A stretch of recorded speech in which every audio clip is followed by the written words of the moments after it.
dalawang baging magkasama. Isa sinukuang baging at ito naman ay San Miguel na baging. Niyakap niya yung San Miguel para magkasama sila. Ito ay napakagandang bisa na gamitin lang sa tamang paggagamit ng mga ganito na galing sa kalikasan. Ito ay may gayuma sa negosyo.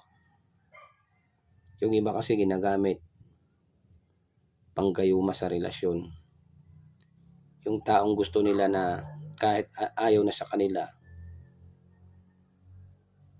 ito yung ginagamit para makasama nila yung mahal nila. Ang gayuma sa relasyon o sa pilitan ay may hangganan. Kaya kung mayroon kayo nito na mga ganito, gamitin lang sa kabutihan.